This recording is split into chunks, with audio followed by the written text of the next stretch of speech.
So ito na si Lolo mga katrops. Na-stock na talaga si Lolo.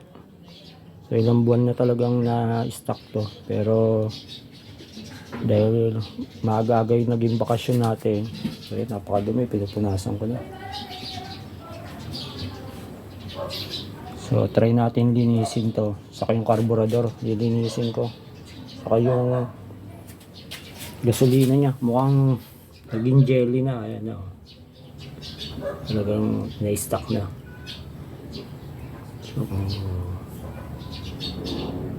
kinalawang na yung sa carburetor niya.